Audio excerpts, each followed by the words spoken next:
We are going on with Chapter 7 in your U.S. history, and we're going to be talking about the Constitution of the United States, a new Constitution.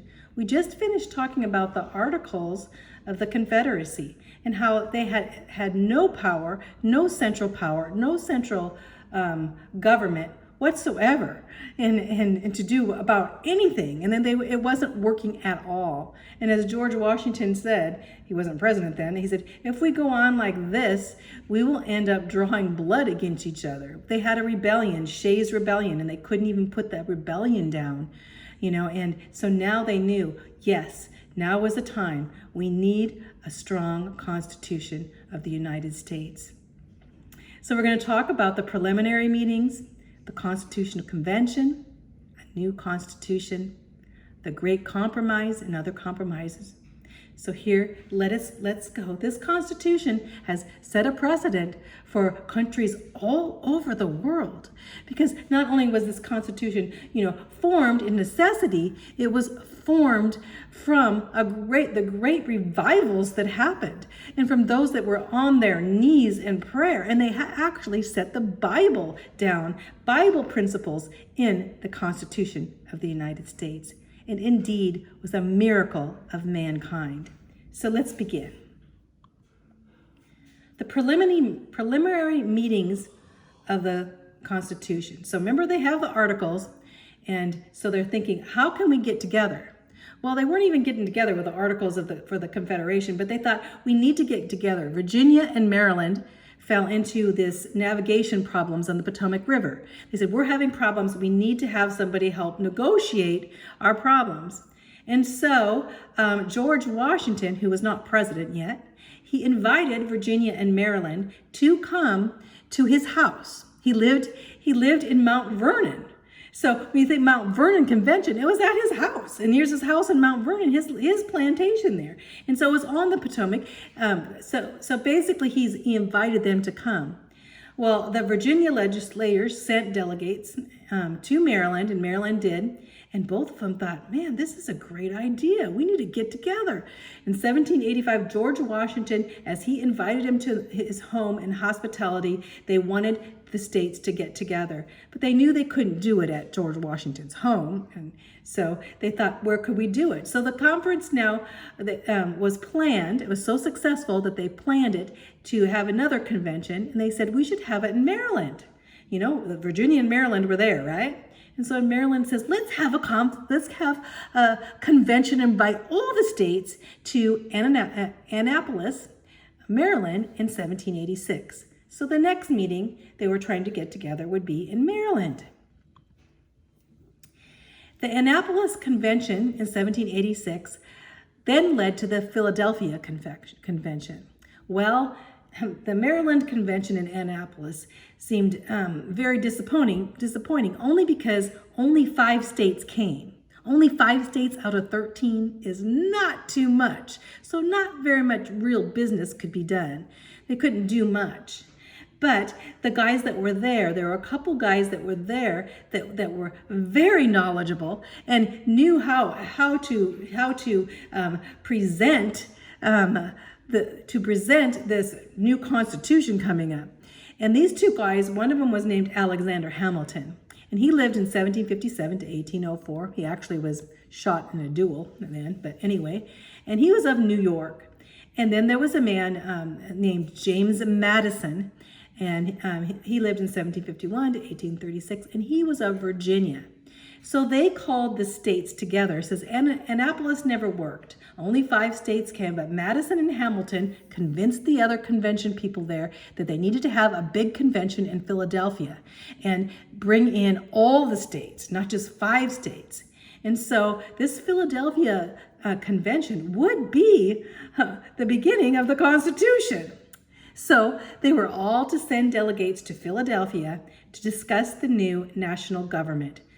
The Articles of the Confederation are not working, and now on top of this, we have Shays' Rebellion. When the farmers are rebellion, they got their own arsenal together, and they got their own military together, and they're setting out from Shays' Rebellion. You could go into other places not knowing, just taking law into their own hands.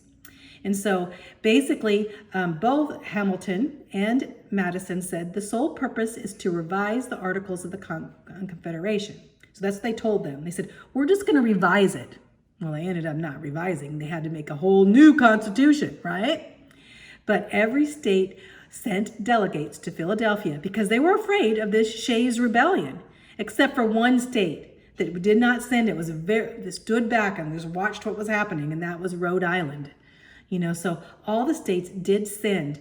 When I talk about Alexander Hamilton, I have to say something. He was actually taken, as a prodigy of George Washington. So whenever you see Alexander Hamilton, he always went to George Washington, and George Washington always listened to Alexander Hamilton. He was a genius, and he listened to his thoughts about everything, and we'll find later on. But anyway, when you say Alexander Hamilton and James Madison, and I think of James Madison, I think of Thomas Jefferson, because they were buddies back then. They're both Virginians, right? And even though Washington was from Virginia, his prodigy was Alexander. Alexander Hamilton was an orphan when he came to the Revolutionary War. He came to New York when he was young as an orphan. And basically, I believe George Washington took him under as his son, So we'll see Alexander Hamilton a lot, okay? So basically, this sole purpose was to revise the Articles of the Confederation. It was weak, and they said, let's revise it and make it stronger. And so these states decided to come. The Constitution Convention was at Philadelphia. They called it the Constitutional Convention right now because they were going to put forth a constitution. Well, they were going to take the articles and make them stronger, but anyway, it never happened. Instead, they have a new constitution. We put together a new constitution. 55 men came, and these were the best and ablest men in the whole country. In fact, there were two big famous men there, of course.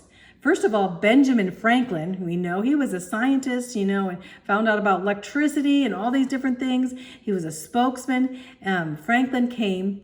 He was 81 years old, so he didn't speak much, but when he did speak, everyone listened. And he also wrote a lot, wrote a lot of things down for them. And then, of course, the other famous man, of course, you would know, is George Washington. And George Washington, he didn't want to come to the Philadelphia Convention. In fact, he was suffering from rheumatism, arthritis type, and he was hoping not to go. To Philadelphia's cold, and he's a Virginian, right? But his friends had told him, all of his friends, including Alexander Hamilton, had told him that his presence was absolutely vital. If he didn't come to the convention, people would not think the convention was important.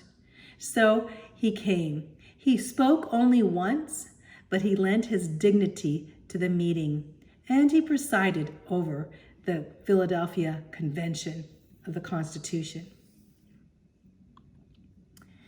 James Madison is considered the father of the Constitution. He was a Virginian, and he's only 36 years old, but James Madison was brilliant. He studied at the College of New Jersey. He was Presbyterian and influenced by Pastor John Witherspoon. And Pastor John Witherspoon was a signer of the Declaration of Independence. So James Madison, some people say, oh, he was not very religious. Well, he's not very religious. He was definitely a Christian, and he was well exposed to the Bible and the Christian view. He knew the Bible down pat, right? As for putting together the Constitution. And he knew the Christian view, not so the religious view. That's James Madison.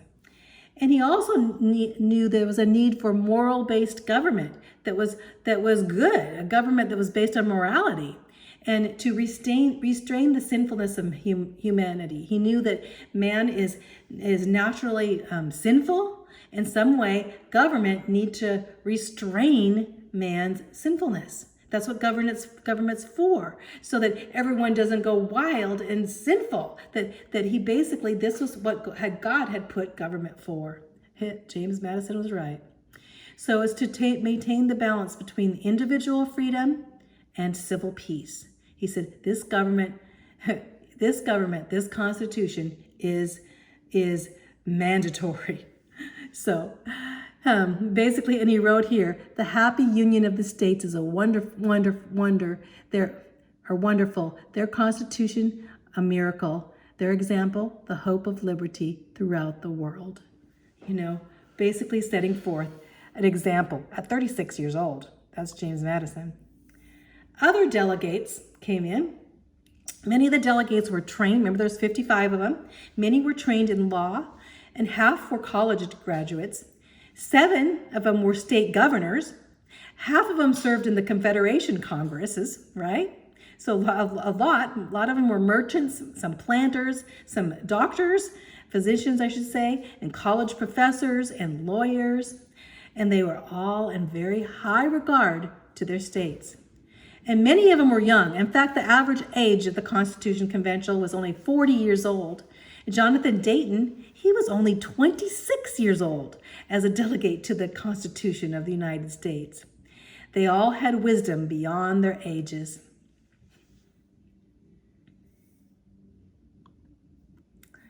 This was a unique and awesome task that they had to do.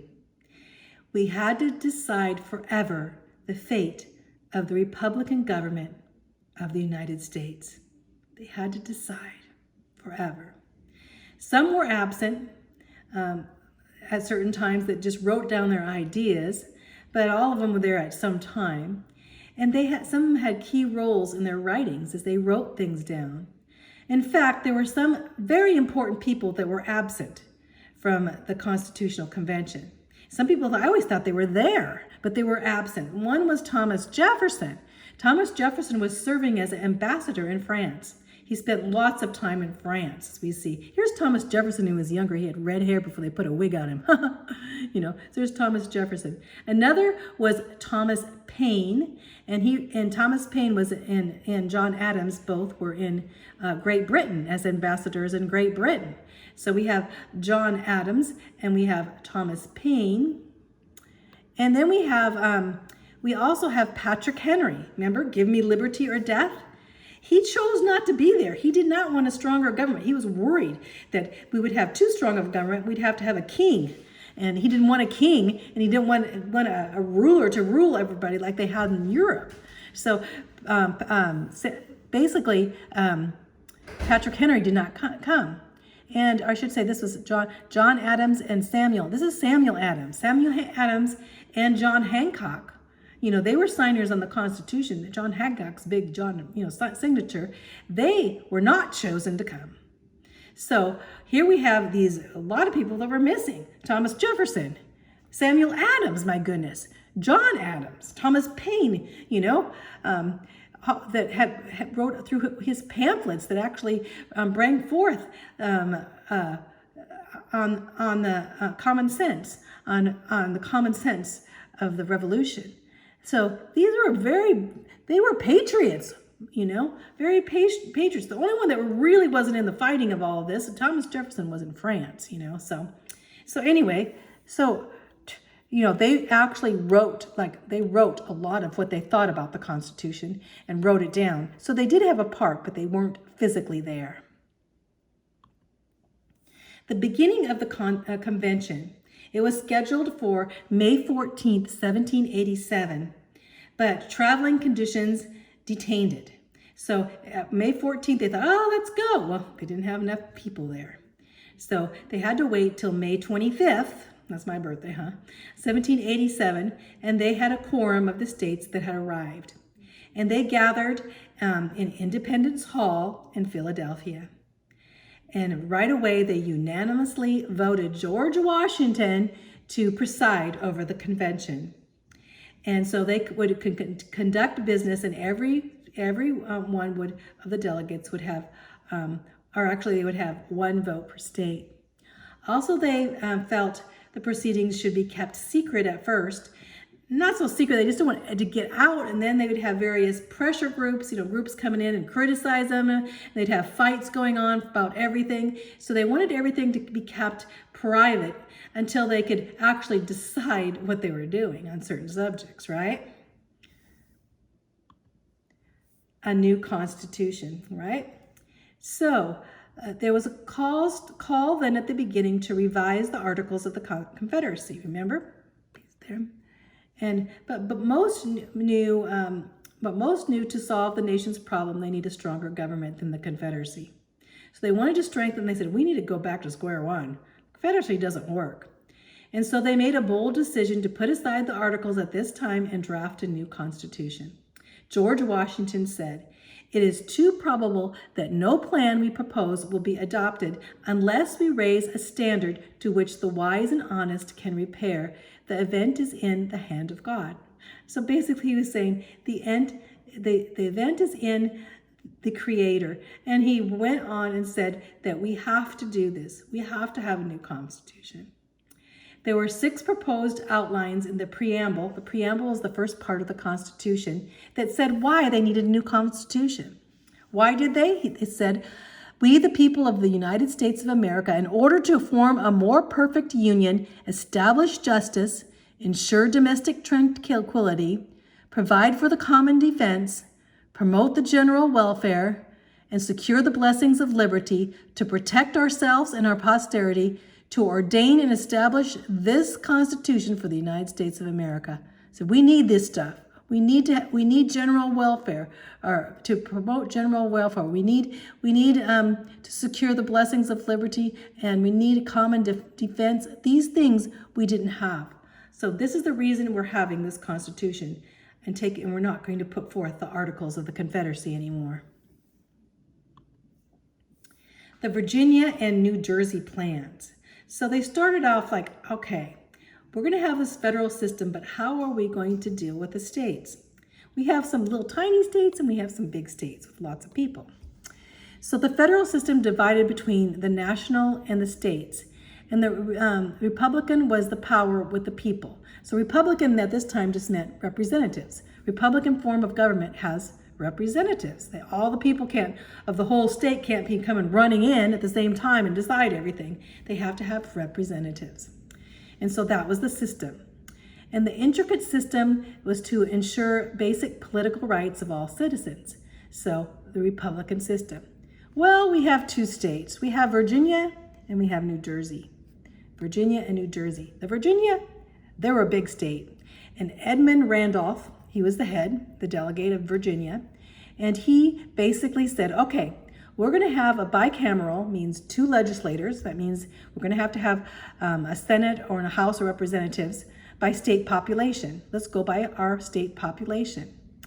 And basically said we're going to have an executive and legislative branch, that's Congress, and a president and vice president, right? And we're going to base all this on population. And well, the larger states have more power then because they have more people. New Jersey said, no way, small state there, right? Said, we're going to propose, no, we're going to have, not going to accept Virginia's plan, no way. And because we'll be outvoted. We only have 2 votes and they'll have like hundreds of votes. So basically, or just a few votes, I shouldn't say 2, but less votes. Well, William Patterson, he was the head of New Jersey. He said, well, we're going to have a unicameral, that's only 1 house, and we're going to have each state have their own equal votes. Every state has equal votes, equal amount of representatives. And then we'll have powers to tax and regulate commerce. So basically the New Jersey plan was trying to take the Articles of the Confederation and just say, because they only had, each state only had, had the same amounts of votes, only had like 1 vote. And so basically they were saying, we're not going to do this population thing you're talking about. And so how are they going to deal with this now?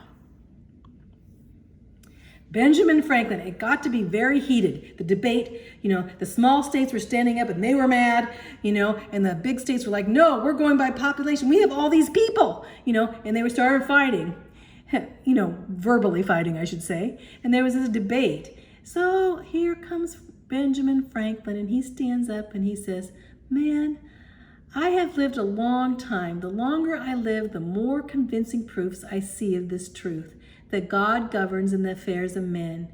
If a sparrow cannot fail his notice, can an empire arise without his aid? We have been assured in the sacred writings that except the Lord build the house, they labor in vain that build it. Psalm 127:1. Wow. Who says that Benjamin Franklin was not a Christian? I know that one of his closest friends was George Whitfield, the evangelist. We're going to see Ben in heaven, huh? But he got up and gave a scripture and calmed everyone down, and everyone started praying instead of fighting. So what happens next? The Great Compromise. And I'm going to stop there because we still have quite a few ways to go here. And so let's go ahead and I'm going to stop with the Great Compromise of the Constitution.